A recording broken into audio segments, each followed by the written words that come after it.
구별할 때 사용하는 게 그 물질만이 가지고 있는 특별한 성질이다. 그래서 우리는 그 물질의 뭐라고 합니까? 성. 이게 바로 물질을 구별하기 위한 방법이에요. 그러면 지구상에 있는 모든 물질을 구별하기 위해서 우리가 사용하는 물질의 특성에는 몇 가지가 있습니까? 중학교 교과서에 나오는 물질의 특성 몇 가지 있다고 했지? 5가지. 5가지 있다 그랬다. 자, 물질의 특성은 5가지가 있는데요. 그 중에서 인간이 가지고 있는 오감으로 물질을 구분할 수 있다. 자, 오감이 뭐냐 근데? 말해봐. 청각, 후각, 미각, 시각, 시각, 후각, 청각, 미각, 촉각. 알겠습니까? 이렇게 5가지. 그래서 인간이 가지고 있는 오감과 그 오감을 도와주는 간단한 도구. 눈으로 보기에 너무 작으면 돋보기 가지고 보잖아요. 됐어? 그래서 오감을 도와주는 간단한 도구들을 사용해서 물질을 구별하는 방법을 우리 뭐라 그런다? 돋보기. 그렇죠. 이걸 돋보기 성질이라고 해요. 그래서 어떤 물질을 맛봤을 때 소금인지 설탕인지 구별합니다. 냄새 맡아서 물과 식초 구분합니다. 그래서 이런 식으로요. 물질들의 맛이나 냄새나 또는 촉감이나 이런 것들로 물질을 구분할 수 있습니다. 이게 바로 겉보기 성질입니다. 됐죠? 자, 그런가 하면 두 번째 물질을 구분할 때 쓰는 됐죠? 나머지 4가지 불러봐. 보지 말고 밀도라는 걸로도 물질을 구분할 수 있고요. 세 번째 끓는 점으로도 물질을 구분할 수 있고요. 네 번째 녹는 점과 어는 점. 얘는 같은 답이니까 둘 중에 하나만 쓰시면 돼 라고 얘기했죠. 마지막 5번째가 뭡니까? 그렇죠. 오늘 배워야 되는 용해도. 이렇게 5가지를 통해서 우리는 지구상에 있는 다양한 물질들을 하나하나 구별할 수 있어. 이게 물질마다 다 값들이 달라 라고 하는 거야. 그래서 이렇게 물질이 가지고 있는 자기만의 특별한 성질을 이용해서 물질을 구분하는 걸 물질의 특성이라고 합니다. 그러면 이렇게 물질을 구분하기 전에 우리는 물질들이 어떤 게 있는지는 알아보고 나서 이걸로 구분하자라고 해서 물질에 뭐를 썼냐면 분류했었어. 기억하니? 자, 중학교 1학년 때는 물질의 상태에 따라 나눴죠. 고체, 액체, 기체 맞습니까? 중학교 2학년 때는요. 이 특정한 어떤 공간 안에 한 종류의 물질만 들어있느냐 아니면 공간 안에 여러 종류의 물질이 들어있느냐에 따라 나눠요. 공간 안에 한 종류의 물질만 들어있다는 게 뭐라 그럴 거야? 그렇죠. 이걸 순물질이라고 해. 그러니까 어떤 공간 안에 물만 들어있어? 순물질이죠. 소금만 들어있어? 순물질이란 말이야. 됐어? 근데 어떤 특정한 공간 안에 물과 소금이 같이 들어있대요. 그럼 이건 뭐라 그럴 거야? 네, 이걸 혼합물이라고 해. 됐죠? 그래서 수물질과 혼합물은요, 어떤 공간 안에 한 종류의 물질만 있냐, 아니면 여러 종류의 물질이 섞여 있느냐에 따라 구별할 수 있는데, 그 중에서 우리는 더 디테일하게도 나눠봤어. 순물질 중에서도 산소, 철, 그 다음에 나트륨 같은 순물질들도 있고요. 물이나 이산화탄소, 소금과 같은 순물질도 있어. 됐죠? 그 중에서 위에 있는 순물질은요. 어떤 물질입니까? 한 종류의 원소로만 되어 있는 순물질이지? 그래서 얘를 뭐라 그래? 원소물질 이렇게 부르죠. 맞냐? 근데 밑에 있는 순물질은 물도 그렇고요. 이산화탄소도 그렇고요. 소금도 그렇고요. 하나의 물질을 만들 때 그 안에 들어있는 원소의 종류가 2종류 이상 들어간 거야. 얘네들은 뭐라 그랬어? 화원소. 이 개매식들. 이거 뭐라 그랬어? 화합물. 정신 안 차려! 그래서 얘네들은 화합물이 순물질이야. 알겠어? 그래서 화합물도 순물질, 원소물질도 순물질. 알겠냐? 이렇게 얘기했지? 자, 그런가 하면 혼합물은요. 어떻게 나와? 우리가 알고 있는 소금물 같은 경우에는 여기 알갱이가 없다면 어느 부위를 찍어 먹느냐에 따라 더 짜고 덜 짜고가 있어? 없죠. 고르게 짠 거죠. 이런 애들을 뭐라고 합니까? 네, 분유해담을 어디나 섞여 있는 비율이 일정해. 그런 애들 균일혼합물. 근데 흙탕물은요. 오랜 시간 동안 가만 놔두면 밑에 흙이 고여있고요. 위는 흙이 별로 없어요. 그쵸? 이렇게 섞여있는 혼합물은 뭐라 그러나? 불균일 혼합물이라고 한다. 그 중에서 균일 혼합물만을 우리는 혼합물 중에서도 균일 혼합물만을 뭐라고 부를 수도 있다? 용액이라고 부른다. 아니야. 그러면 우리가 알고 있는 혼합물 중에 균일 혼합물에 뭐 있니? 누군가는 공부를 하고 있겠지? 네, 소금물, 설탕물 같은 것들을 소금 수용액, 설탕 수용액, 질산나트륨 수용액이라고 하는 얘네들이 균일 혼합물이 대표적인 액체 물질이야. 됐어? 그래서 우리가 무슨 용액이라고 부르는 아이들, 우리가 일상생활에 사용하는 소금물, 설탕물, 또 뭐 있냐? 식초, 소주, 알겠어? 네, 이런 애들이 용액이야. 또 얘네들은 액체 상태의 용액이지만 고르게 섞여 있으면 고체든 액체든 기체든 상관없이 다 용액이라고 부를 거야. 됐어? 그러니 용액은 반드시 액체일 필요 없어. 자, 그 중에서 액체 상태의 용액은 얘네들이야. 그러면 기체 상태의 용액은 뭐 있어? 공기. 공기 그 자체가 고르게 섞여 있는 용액이야. 기체 상태의 용액이야. 고체 상태의 용액도 있어. 네, 바로 이거 반지. 됐어? 뭐니? 합금. 이런 것들이잖아. 됐어? 그런가 하면 불균이라는 혼합물은요, 조건이 있어. 딱 봐도 알아. 아, 이 색이 고르지 않게 섞였구나. 어떻게 앉아야 돼요? 조건. 건더기에 있는 모든 애들이 불균이랍니다. 건더기는 고르게 섞일 수가 없습니다. 그러니까 흙탕물, 건더기 있잖아요. 그 다음에 여러분들 과일 주스들 있죠. 과일 갈아서 만들어준 거. 대표적으로 뭐 있어요? 복무. 그래서 이런 것들 불균형 혼합물이야. 또 식혜. 맞죠? 맞죠? 대표적인 거 뭐 있어요? 오바이트. 건더기 있잖아요, 새끼들아. 그래서 근데 이런 것들 불균형이죠. 그러면 내가 오바이트 할 때 건더기 때문에 불균형이야? 그럼 건더기 빼고 나머지 액만 벡터를 넣어가자. 오바이트 하는데 이빨 꺾게 물어. 물만 나와.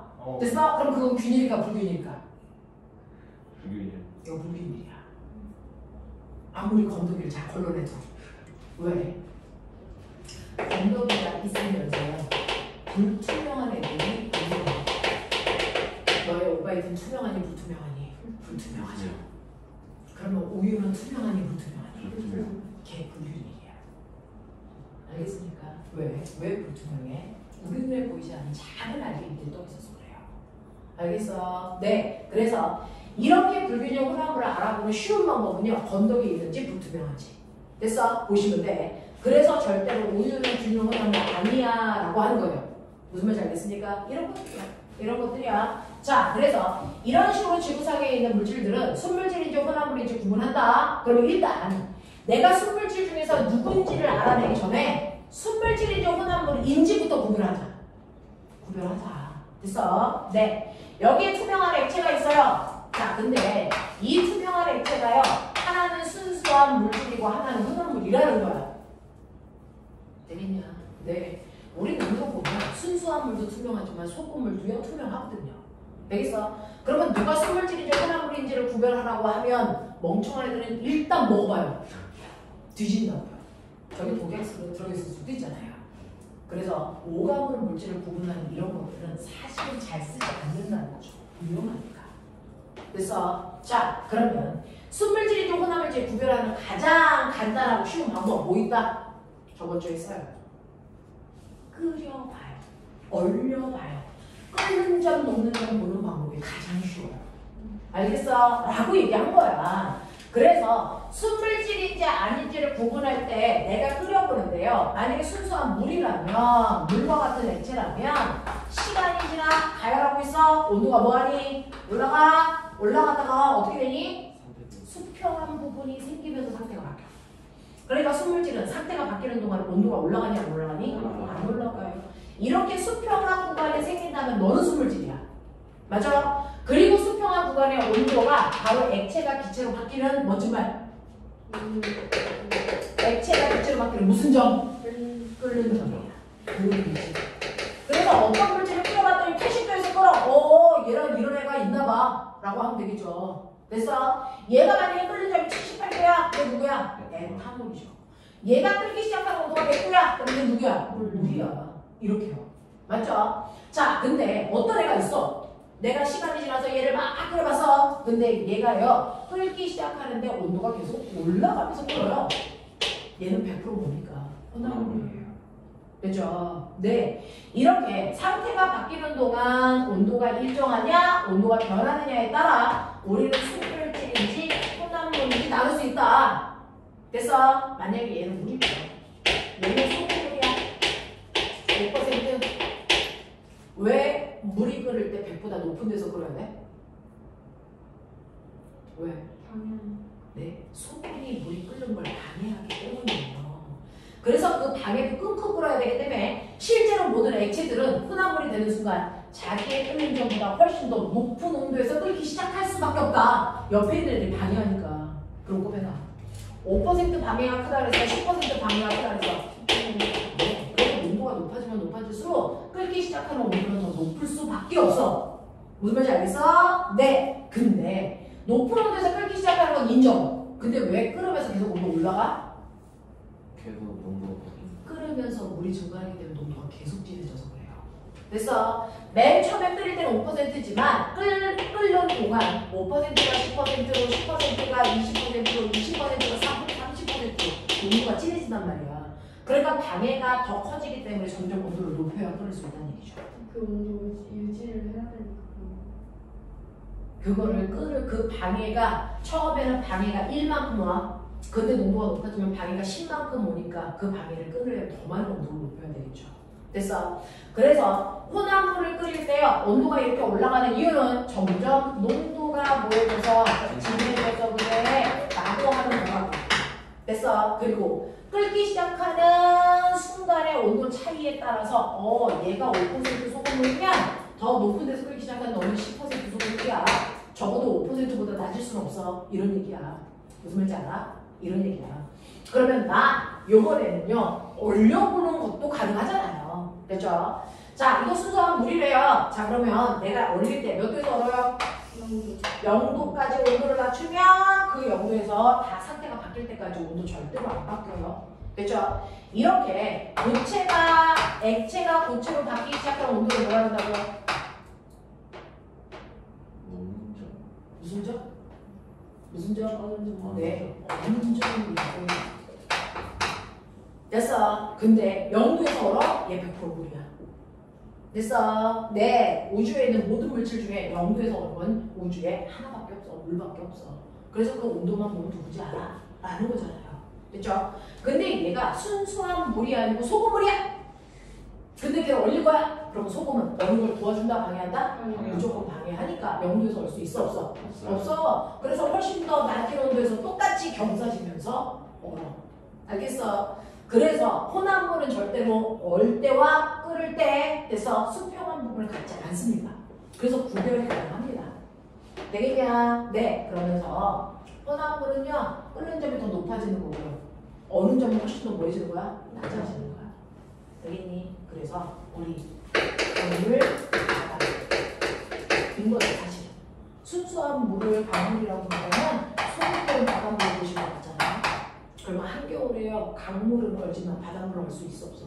없어요. 바다가 얼려면 영하 40도까지 내려가야 돼? 이러다면 여기까지 온도 못 내려가잖아요. 그래서 바닷물은 잘 얼지 않습니다. 무슨 말인지 알겠어? 이런 얘기야. 자, 이런 식으로 혼합물과 소물질을 구분할 때는요 상태가 바뀔 때 온도가 변하는지 안 변하는지를 확인하시면 된다. 이런 얘기였어. 맞죠? 자, 그 다음 내가 순수한 물질이 있어요. 자, 그 중에서 얼음이 있다고 치자. 그러면 여기에 이렇게 비커 안에 커다란 얼음을 집어넣고 가열을 합니다. 그러면서 온도 변화를 그래프로 그려봤잖아? 기억나? 오케이.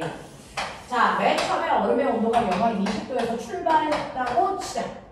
됐어? 그러면서 시간이 지날 거야. 시간이 지나면서 온도가 변하는 걸 측정으로 그리는 거죠. 그러면 맨 처음에 온도는 막 올라가기 시작해. 계속 올라갈 것처럼 보여. 근데 시간이 지나니까 뭐해? 온도가 정확하게 0도에서 더 이상 올라가지 않고 뭐해? 일정해. 왜 그래? 상태 변화는 네, 모든 열을 상태 변화할 때 쓰기 때문에 온도가 올라갈 수 없어 라고 하는 거죠. 그리고 나서 상태가 다 바뀌었어. 그리고 나면 이제 더 이상 상태 변화할 필요가 없으니까 다시 온도가 뭐하니? 올라가. 이렇게 되는 거야. 그래서 말씀드렸어요. 열은 그래서 이 남자애들처럼 약간 모자를 냅니다. 그래서 열은 한 번에 하나밖에 못 한다. 열은 온도를 높이는 데만 쓰거나 아니면 상태를 변화시키는 데만 쓴다. 한 번에 하나밖에 못한다. 두 개를 동시에 하는 일은 절대 발생할 수 없다. 무슨 말인지 알겠습니까? 이런 얘기예요. 자, 그래서 이렇게 온도가 다시 올라가고 있다면 상태 변화를 안 하고 있다는 얘기야. 그랬다가 다시 온도 일정. 됐어? 네. 자, 온도가 일정할 때 내가 불 껐나? 봤더니 불을 안 껐는데 온도가 안 올라가? 그럼 이 순간에 뭐 하고 있는 거야? 상태 변화하고 있는 거야. 그래서 상태 다 변하면 다시 온도 상승. 알겠습니까? 자, 이런 식으로요. 가열하고 있는 동안의 온도 변화를 나타낸 걸 우리가 가열곡선 이렇게 한다 해서 그리고 나서 불 끄고 나서 얘를 차갑게 하면 온도는 뚝뚝뚝뚝 떨어져 갔던 길을 되돌아오겠죠. 그랬을 때 수평한 구간의 높이에서 다시 수평해지면서 거꾸로 상태 변화가 일어나더라. 경란이 이렇게 된다. 그러면 이때 온도가 변하는 곳과 변하지 않는 곳으로 나눠서 그 안에 상태가 뭐가 있는지 알아야 된다. 자, 이거 상태고 그렇지? 이거 수체들 왜? 이거 에 이거 뭐야? 액기 이거 기 거꾸로 이거 기회 기에 맞냐? 이거 뭐? 이거 액고 이거 오 이렇게 간다고. 그 중에서 우리 중학교 1학년 때 배웠던 거 고체가 액체되는 상태 변화 뭐라 그러다고? 융해. 어? 융해. 됐어. 네. 자, 액체가 기체되는 거. 기화.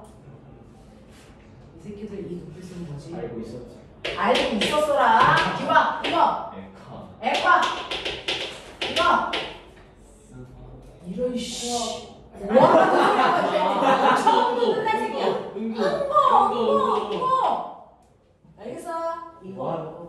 고하면 좋겠다. 됐죠? 자, 그랬을 때요. 자, 이렇게 융해가 일어나기 시작하는 온도를 모든 물질에 있는 점. 그죠? 자, 기화가 일어나는 온도를 그 물질에 끓는 점. 거꾸로 액체가 기체가 될 때 100도라는 열이 필요했으면 거꾸로 기체가 액체가 될 때 온도도 똑같이 100이 필요하거든요. 네, 그래서 같은 높이에서 상태 변화가 일어나. 얘가 일어나는 순간도 우리는 똑같이 끓는 점이라고 본다. 알겠냐? 그래서 끓는 점은 기체가 액체로 바뀌는 것도 끓는 점, 액체가 기체로 바뀌는 것도 끓는 점. 온도 똑같다. 알겠죠? 자, 그 다음에 고체가 액체로 바뀌는 온도나 액체가 고체로 바뀌는 온도나 온도 어때야 돼? 같아야지. 근데 이름만 다르게 부르는 거야. 온도는 같아. 알겠습니까? 이름만 다르게 불러. 그 중에서 고체가 액체로 바뀌는 온도를 우리가 녹는 점이라고 한다면 액체가 고체로 바뀌는 온도는 뭐라 그래? 녹는 점. 그래서 두 개가 같은 말이야 라고 했던 거야. 무슨 말인지 알겠어? 이런 얘기 했었단 말이야. 자, 이런 식으로 해서 시험에서 나오는 거요. 이렇게 기억, 니은, 디귿, 리을, 니은, 비은 뭐 이렇게 해. 그리고 이 구간에는 두 가지 상태가 공존한다? 맞는 말이야. 무슨 말인지 알아? 이 구간에는 두 가지 상태 있다? 병신이란 얘기야. 무슨 말인지 알지? 이렇게 된다고. 되겠죠? 네, 이렇게 된다. 자, 근데 어떻게 녹는 점과 끓는 점을 보면 무슨 물질인지 알아요? 그건 자, 물방울과 물방울 사이에 서로를 잡아당기는 힘과 소금과 소금이 서로를 잡아당기는 힘의 세기인 멋진 말, 인력이 같을까 다른가? 인력이 달라요. 그래서 어떤 애는 둘이 잡아당기는 힘의 세기가 10이고 어떤 애는 둘을 잡아당기는 힘의 세기가 200이야. 그러면 이걸 끊을 때 필요한 열이 같을까 다를까? 달라. 그래서 입자마다 서로를 잡아당기는 인력의 세기가 다 다르기 때문에 그걸 끊을 때 필요한 열의 양이 달라서 녹는 점과 끓는 점은 물질마다 다 다릅니다. 그래서 물질을 구분하는 물질의 특성이 됩니다. 알겠습니까? 이렇게 된다고 말씀드렸죠. 그래서 우리는 똑같은 액체인데 물이라는 아이의 끓는 점 100도야. 메탄올이라는 아이의 끓는 점은 78도야. 메탄올이라고 하는 아이의 끓는 점은 64도야. 그러면 얘는 64도에 열만 주면 끓을 수 있어. 여기를. 알겠어요? 그 얘기예요. 얘는 78도에 열을 줘야 끊어. 얘는 100도에 열을 줘야 끊어. 그럼 누구의 인력이 세다니까? 그렇죠. 그래서 끓는 점이 높을수록요 입자사이에 잡아당기는 인력이 세다라는 얘기죠. 맞아? 자, 감성, 가방아, 물, 질소. 누구의 끓는 점이 높니? 화가 라고 물어봐요. 내가 얘네 때 끓는 점을 외운 적이 있어요? 없죠. 물밖에 몰라요. 됐어? 근데 이걸 비교하라고 시험 문제에 나왔더니 어떤 애가 왜 그런 걸 안 가르쳐줬어요? 선생님 때문에 틀렸잖아요. 이렇게 얘기하면 나도 몰라. 내가 화학에 끓는 점을 어떻게 알아서 가르쳐줘? 내가 모르는데. 근데 저런 문제 왜 나올까요? 이런 문제 왜 나올까요? 화강만에 끓는 점을 외운 일을 묻는 거니? 상태잖아. 고체. 이거 그런 얘기예요. 그러면 현재요. 그래서 현재 온도 4온 20도라고 치자. 그래서 물질마다요. 그 물질들은요. 온도에 따라서 세 가지 상태를 가질 수 있는데 그래서 온도가 가장 낮을 때 무슨 상태로 존재하니? 차가우면 물 생각해봐. 온도가 낮으면 무슨 상태? 고체. 조금 높아지면 액체. 더 높아지면 액체. 이거죠. 무슨 말인지 알겠죠? 자, 근데 조건이 있어요. 자, 액체로 존재하려면 고체가 액체로 변해야 되죠. 그러니까 이 온도를 뭐라고 해요? 고체가 액체로 바뀌는 온도. 녹는 적어도요. 현재 온도가 녹는 점보다 높아서 녹였어야 액체로 존재하죠. 무슨 말인지 알겠어? 네. 액체가 기체로 바뀌는 온도를 뭐라고 합니까? 끓는 점. 질소 같은 경우에 실제로 어떠냐면요. 얘의 그래서 끓는 점이 영하 200도 가까이 돼요. 193도거든요. 끓는 점이 193이야. 그래서 네, 녹는 점이에요. 녹는 점은 한 마이너스 얼마쯤 될까요? 이거보다 훨씬 더 낮아서 모르겠어요. 그걸 안 해봤어요. 한 800도, 8000도 된다고 치자. 뭐 이런 거야. 그죠? 근데 현재 온도 몇 도예요? 현재 온도 몇 도예요? 20도면요. 적어도 녹이고도 남는 온도죠. 흘리고도 남는 온도죠. 그러니까 무슨 상태로 존재하지? 20도에서 기체로 존재하는 거죠. 맞아? 이 얘기예요. 근데 우리의 물은요. 흘린 점 몇 도? 어느 점 몇 도? 0도죠. 그럼 20도는 녹일 수는 있니? 네. 녹는 쪽보다 높으니까 녹이긴 해요. 끓일 수는 있니? 아니요. 그러니까 무슨 상태예요? 액체. 액체 상태로 존재해요. 맞아? 암석, 돌. 이건 안 해봤습니다. 그냥 가정하자. 그래서 돌은요, 녹는 점이 500도, 끓는 점이 1000도라고 쳐. 그러면 20도의 열로는 녹일 수 있니? 그래서 안 녹고 고체 상태로 있는 거예요. 그럼 뭐야, 봐봐. 무슨 상태일 때 끓는 점이 제일 높니? 고체. 맞아. 무슨 상태일 때 녹는 점이 제일 높니? 무슨 말인지 알겠어요? 이런 얘기거든요. 그래서 현재 고체 상태로 존재한다는 똑같은 온도에서 얘는 고체야, 얘는 액체야, 얘는 기체야. 그러면 이 중에서 고체 상태로 존재하는 얘네들의 녹는 점과 끓는 점이 제일 높다는 얘기예요. 그 다음 얘기예요. 그 다음 얘는 얘기예요. 무슨 말인지 알겠어? 이런 것들 판단하라는 얘기죠. 어떻게 모든 문제 다 외우니까 저도 못해요. 되겠니? 이런 얘기예요. 그래서 녹는 점, 어느 점, 끓는 점을 보면 현재 온도에서 무슨 상태인지도 알 수 있지만 그래서 상태로도 누구의 녹는 점과 끓는 점이 높은지도 예측할 수 있다. 그런 거예요. 근데 물은 무조건 0도에서 얼고 무조건 100도에서 끓죠? 아니요. 녹는 점과 끓는 점 이걸 변화시킬 수 있는 방법이 있다는 거죠. 아, 그럼 선생님 라면 하나 끓인 물 몇 도에서 끓어요? 100도. 그러면 라면 10개 끓인 물 몇 도에서 끓어요? 100도. 똑같이 100도인데 오 뭐가 달라? 라고 하면요. 네. 똑같이 물을 끓이면 같은 물질이잖아요. 같은 물이 온도를 높였을 때 보시면요. 양이 조금일 때는 빠른 속도로 100도까지 올라가서 끓여요. 그래서 100도까지 올라가는데 1분밖에 안 걸려요. 그런 얘기야. 근데 양이 많으면 온도가 천천히 올라가 100도에서 끓는데 100도까지 도달하는데 걸리는 시간이 10분간 그런 얘기야.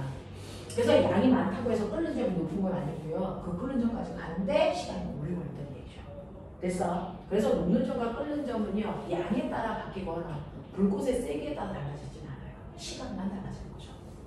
무슨 말인지 알아? 네. 근데 절대로 바뀔 수 없는 이 녹는 점과 끓는 점 절대 바뀔 수 없는데 자, 이 중에서 끓는 점은 뭐에 따라서만 딱 한 번 바뀌어.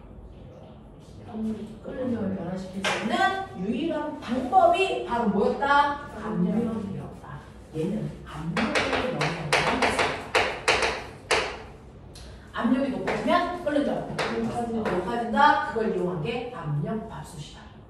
맞죠? 압력이 낮아지면 끓는 점 낮아진다. 그게 바로 산에 올라가면 밥이 썰이 익는다. 또는 둥근바다 플라스크에 찬물을 확 부으면 그 안에 있는 공기 압력이 순간 낮아져서 물이 다시 바글바글 끓었어. 이런 새끼들 기억 못해? 내가 둥근바다 플라스크에다 물 집어넣으라 그랬지? 그래서 물을 막 끓일 때까지 100도까지 올린다 그랬지? 그럼 막 빵글빵글 끓지? 그러다가 불 끄면 내가 온도가 낮아진다 그랬지? 그래서 80도쯤 되면 이거 뭐라 그랬어? 뒤집으라 그랬지? 이거 뒤집으면 이렇게 된다 그랬지? 여기 80도에 물 있고 위에 뭐 있어? 80도에 공기 있지? 근데 내가 위에다가 찬물을 확 부으면 80도의 공기가 차가운 게 20도의 공기가 되면서 공기가 움직이는 속도가 느려져. 그럼 공기가 물을 누르면 압력이 뭐해져? 약해져. 그래서 이 안에 기압이 뚝뚝 떨어진단 말이야. 그러면 끓는 점도 같이 낮아져서 원래 100도에서 끓었던 물이 80도에서 뭐해? 끓어버려. 그래서 다시 가열하지 않았는데 여기서 바글바글 기포가 막 발생해. 알겠냐? 이런 것들이 오잖아. 여기까지 듣고 오셨죠? 맞아요. 알겠어? 그게 첫 번째 문제였죠. 근데 그걸 네가 틀렸죠. 뒤지는데 첫 번째 시험지 해봐. 첫 번째 시험지에 해당되는 풀이를 지금 해봐 드린 건데요. 그죠? 첫 번째 시험지에 끓는 점이 아니고 밀도가 들어가 있어요. 우리 시험지는 뭐야? 끓는 점은 어디 있어? 끓는 점도 들어있고 밀도 들어있어? 끓는 점이 어디 들어있어? 두 번째 시험지에 들어있구나. 자, 일단 여기까지가 끓는 점이고요. 두 번째는요. 물질을 구분하는 방법 중에서 여러분들이 덮은기 성질이라고 오감을 이용하는 거고요. 끓는 점과 녹는 점 보여드렸어요. 그죠? 자, 그럼 물질을 구분하는 네 번째 방법이요. 뭐 있어요? 밀도가 있죠. 우린 저렇게 밀도까지 했었는데 밀도가 뭡니까라고 하는 밀도는요. 한국말로 해석해 보면 밀도가 뭐랬어요? 두 가지 의미를 갖죠. 1도야. 그렇죠. 얼마나 공간 안에 입자가 빽빽하게 들어가 있느냐라고 하는 입자의 빽빽한 영역.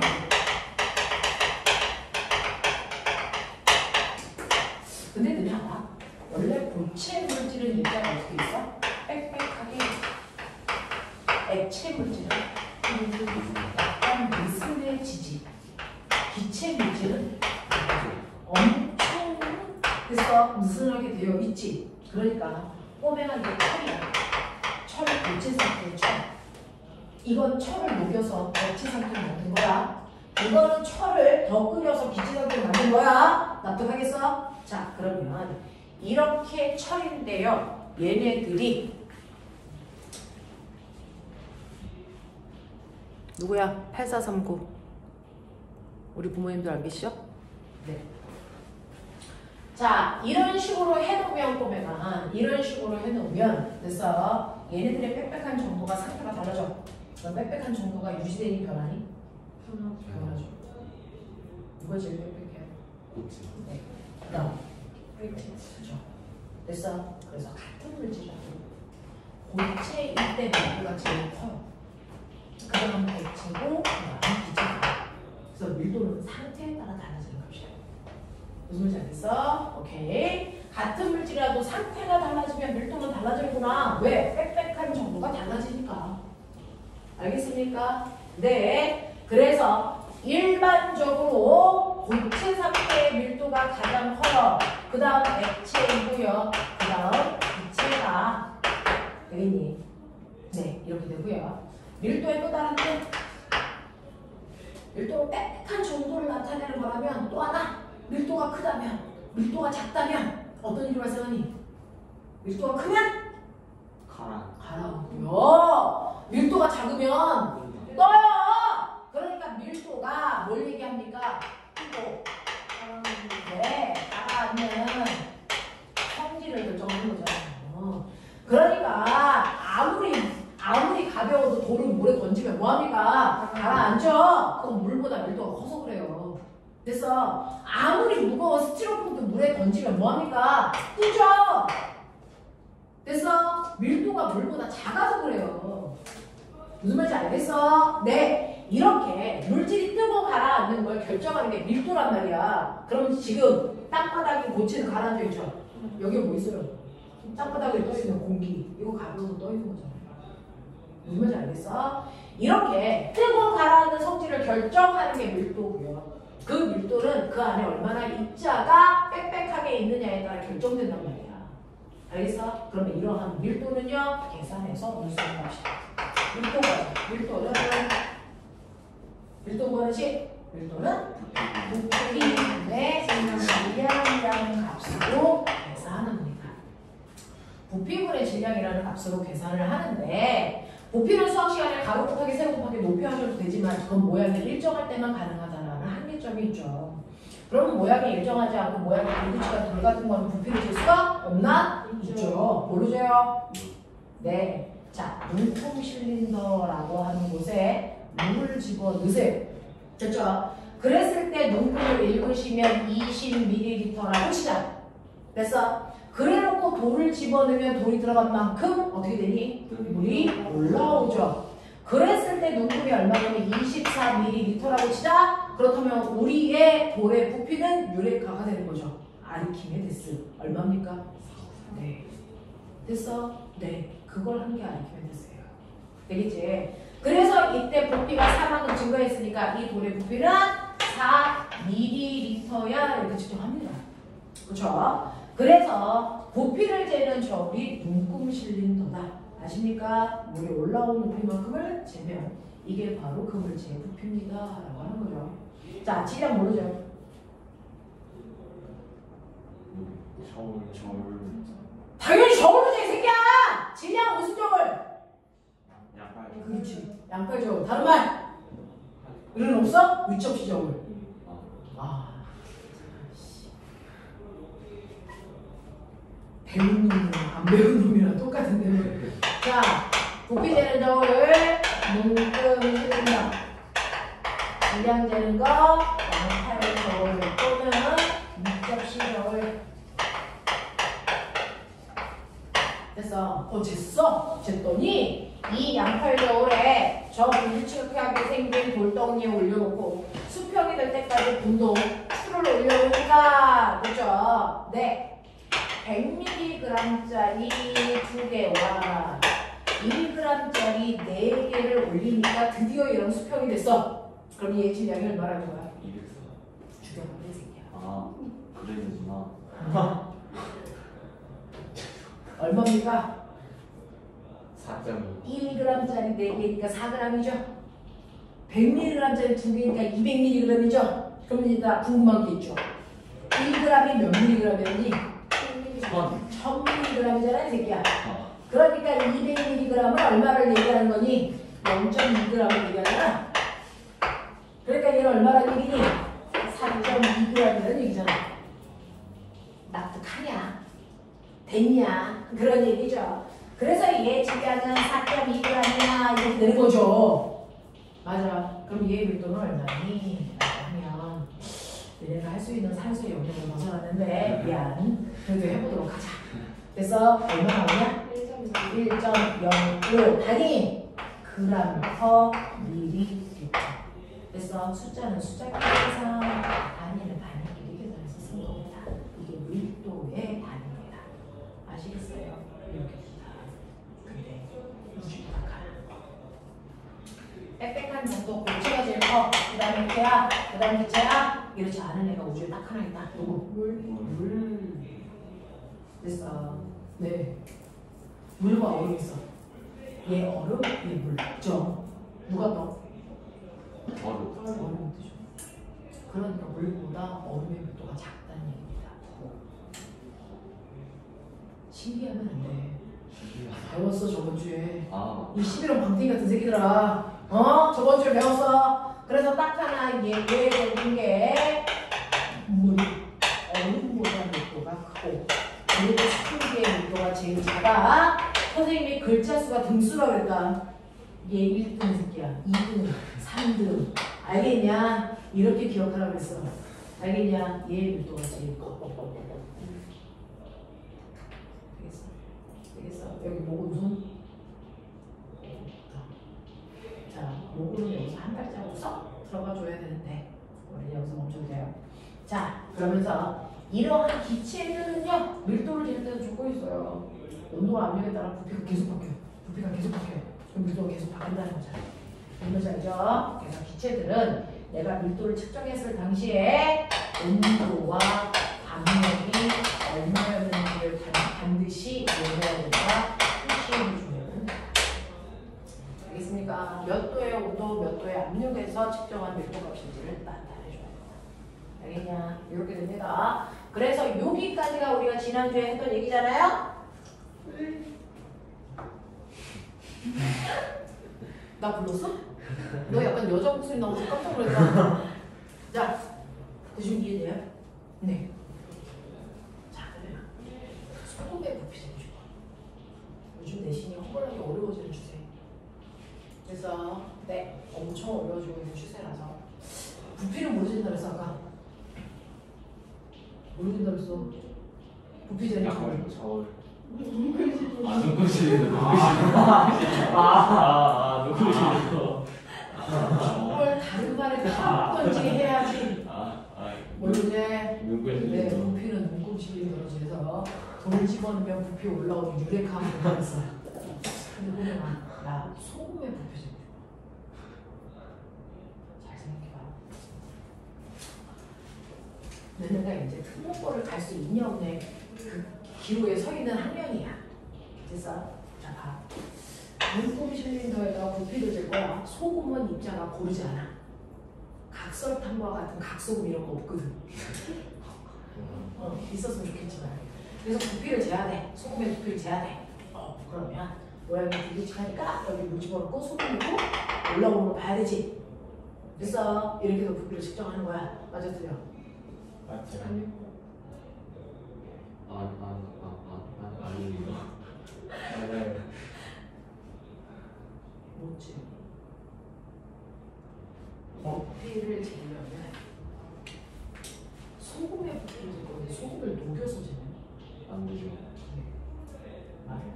소금을 녹이면은 좀 늘어나지 않을까요? 네, 소금을 녹이면요. 그래서 네, 요게 살짝 늘어나든지 뭐 할 건데 그게 원래 소금이라는 그 알갱이의 부피가 아니라는 거죠. 그래서 나는 소금이라는 고체 상태의 밀도를 재고 싶은데 소금을 녹여. 그럼 얘 부피를 재도 될 거니? 아니라는 거야. 어떻게 할 거야? 이렇게 물에 녹는 물질을 넣어서 부피를 잴 수가 없단 말이죠. 녹여버리면. 그럼 어떻게 해야 돼? 소금을 녹이지 못하는 다른 액체에 넣어서 부피를 재야 돼. 알겠어? 소금을 에탄올에 안 넣습니다. 순수한 에탄올에. 거기다 넣고 재시면 돼요. 알겠어? 그래서 소금이나 설탕같이 물에 녹는 애들은 물에다 넣고 부피를 잴 수 없다. 알겠어? 녹인 상태로 부피를 재는 게 아니라는 겁니다. 뭔지 알겠죠? 네, 이렇게 하시면 되죠. 되죠? 그러면서 어떤 액체를요, 눈금 실린더에 넣으면 이제 자세히 보시면 눈금 실린더에다가 어떤 액체를 넣으면 액체가 이렇게 되는 거 아세요? 끝이 벽면을 다 올라가요. 실제로 그렇습니다. 실험 같은 거 안 해보셨군요. 이렇게 됩니다. 그러면 여기를 읽으면 25고 여기를 읽으면 23이고 가운데를 읽으면 24야. 그럼 난 뭐해? 어떤 거해? 이거 넣었을 때 계산값과 이거 넣었을 때 계산값은 전혀 다를 거잖아요. 너무 같아요. 병인데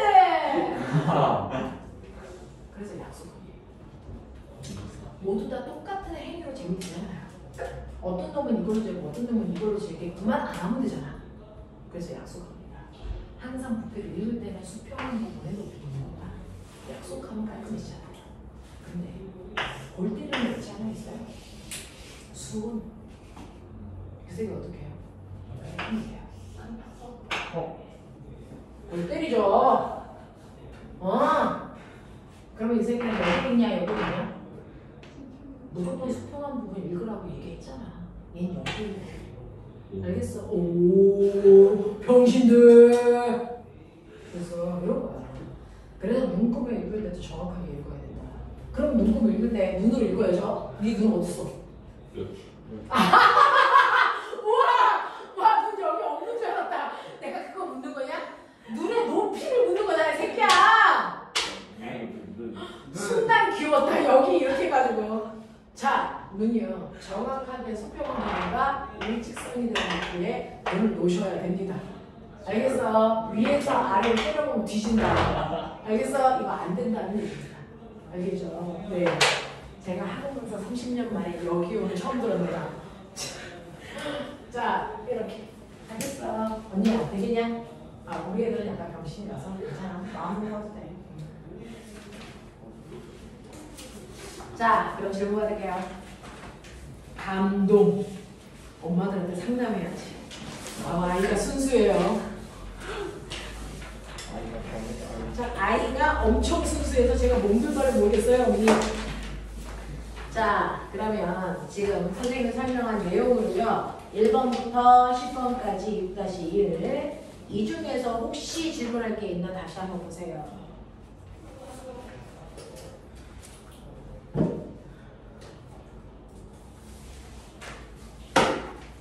혹시 질문? 6번에 6번 보시면 눈이 쌓인 도로에 염화칼슘을 집어넣으면 눈이 염화칼슘 때문에 혼합물 됩니다. 혼합물은요, 그래서 어느 점이 뭐해집니까? 훨씬 낮아지는데 지금 밖의 온도가 영하 2도야. 그러면 물은 얼어야죠. 0도에서 오니까. 그렇죠? 그래서 얼음이라면 0도에서 얼어.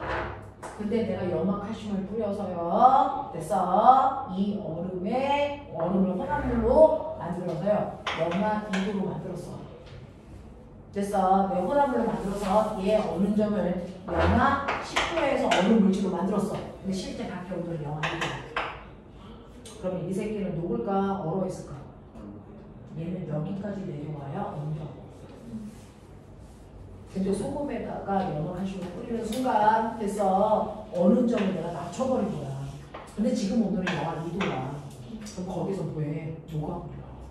그래서 염화칼슘을 뿌리는 이유가요. 어느 점을 낮추기 위해서예요. 그래서 그 얼음을 못 얼게 하는 거예요. 네, 이럴 때도 뿌리는 겁니다. 되겠죠? 자, 또! 화산화는 근데 고르게 섞여 있지 않은 거예요. 누구? 화산화, 암소. 네, 암소금 건더기가 있죠. 불리는 혼합물이에요. 아까 6번의 기억에 6번의 기억에 추운 겨울에 장독대의 간장은 뭡니까? 혼합물이죠. 어느 점이 훨씬 낫죠? 바닷물이죠. 얼어 안 얼어? 안 얼어. 그 얘기 하는 거죠. 맞는 거 아니에요? 자, 추운 겨울에 장독대의 간장이 잘 얼지 않는다. 맞는 거예요. 그래서 네, 얘는 어느 점을 낮췄기 때문에 잘 안 얼어요. 라고 하는 거죠. 자, 물, 에탄올 등은 혼합한 워셔액을 사용하면 추운 겨울에도 얼지 않죠. 왜? 어느 점이 낮아지니까. 그죠? 그 다음에 텅스텐은 녹는 점이 매우 높아? 예, 텅스텐이라고 하는 거는 그래서 매우 높아 쉽게 녹지 않기 때문에 꼬마정보의 필라멘트에 사용된다 라고 했는데 텅스텐이라고 하는 게 녹는 점이 매우 높아 쉽게 녹지 않기 때문에 꼬마정보의 필라멘트에 사용된다. 네, 얘는 수물질이죠. 맞아요. 텅스텐이 스물킬이에요. 네, 텅스텐이라고 하는 수물질도 있고요. 여기에 그냥 합금을 만드는 경우도 있어요. 그래서 네, 이렇게 됩니다. 자, 그러면 여기에서 소금을 얼음에다가 염화칼슘을 뿌려서 어느 점을 낮춰서 녹여버리는 것과 관계가 있는 것 찾아라죠. 관계가 있는 것 찾으라는 거죠. 그러니까 뭐요? 기억과 니은은 어느 정도 낮추는 거잖아요. 그러니까 관계가 있죠. 근데 디귿은 있어 없어? 없죠. 무슨 말인지 알겠어요? 네, 이런 얘기죠. 쉬워요. 7번. 물질의 특성에 대한 설명인데 모글에서 나온 거예요. 물질의 특성에 대한 설명인데 잘못된 거 찾아라. 물질의 특성을 이용하면 물질을 구별할 수 있다. 맞아, 틀려? 맞죠? 자, 물질의 상태는 물질의 특성이 아니다. 네, 물질의 고체, 기체는 물질의 특성 아닙니다. 물질의 특성은 저 5개입니다. 되겠죠?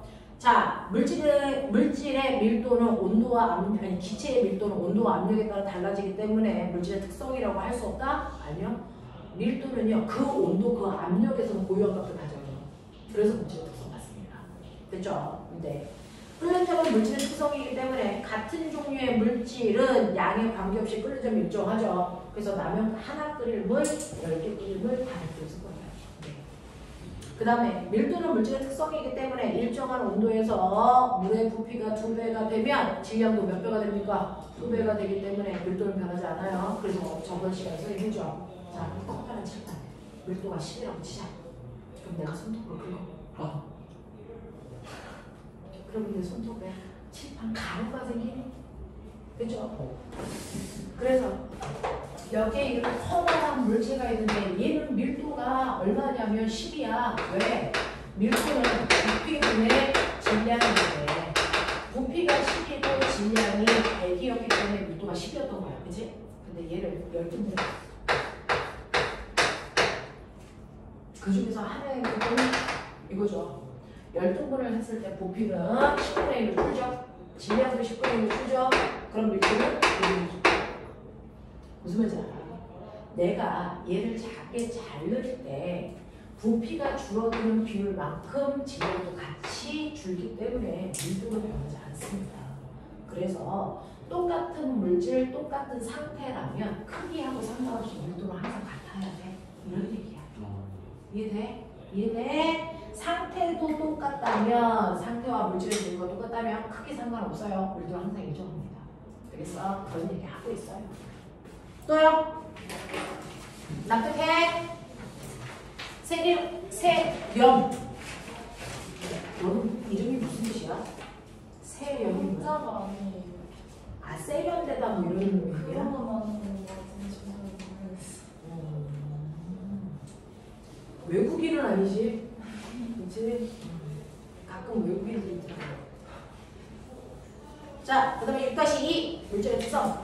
자, 여기 허물나게 틀린 걸로 알고 있는데 끓는 점, 녹는 점 이거 이제 돼요? 네. 네.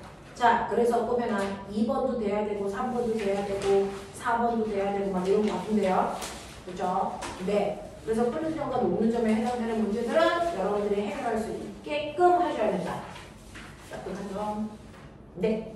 자, 10분만 끊었다가 선생님 하고요. 됐죠? 오늘 해야 되는 용해도라고 하는 엄청난 얘기를 하죠. 학교를 이제 안 가지? 네.